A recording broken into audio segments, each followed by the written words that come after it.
All right, I'm back.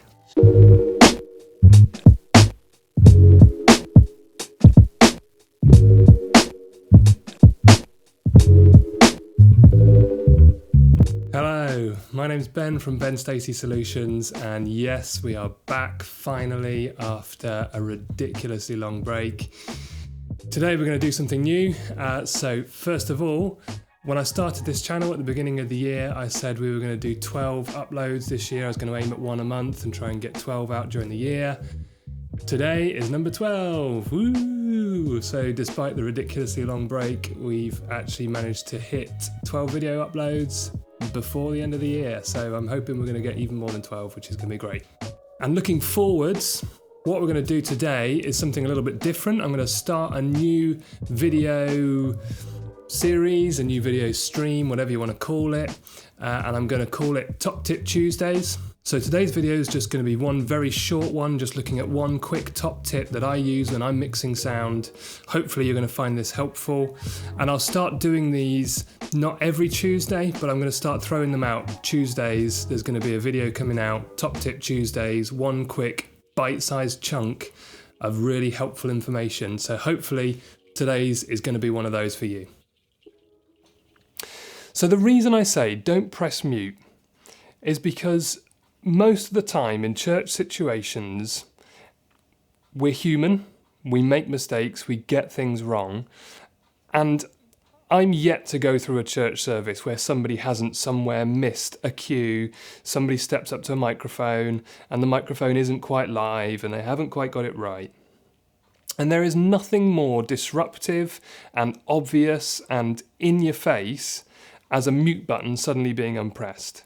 That microphone goes from being silent, nothing, hit the mute button, and then suddenly that voice just jumps straight out at you. It's very hard, very abrupt, and really obvious.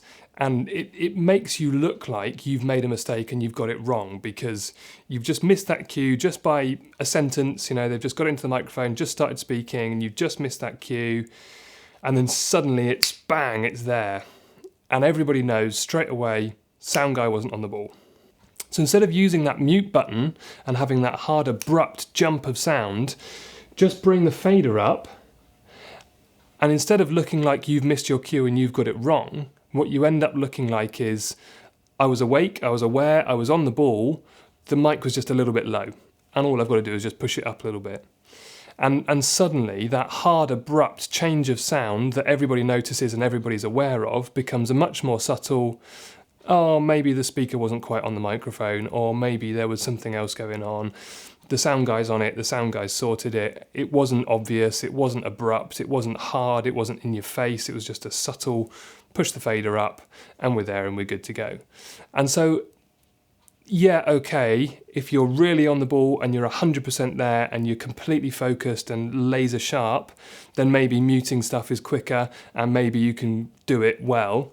But for most of us mere mortals, human beings who make mistakes and get things wrong and don't always quite notice when the person's just got up to speak into a microphone that you weren't expecting them to do, actually fading them up and down is far less obvious, far more subtle, and you can get away with far bigger mistakes by doing it that way than if you mute in and out.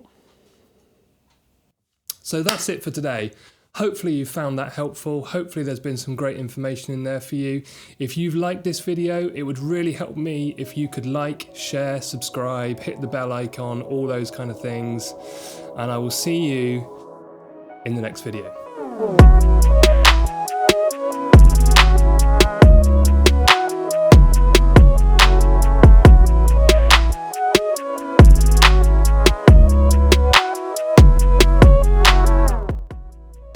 I think we're recording everywhere.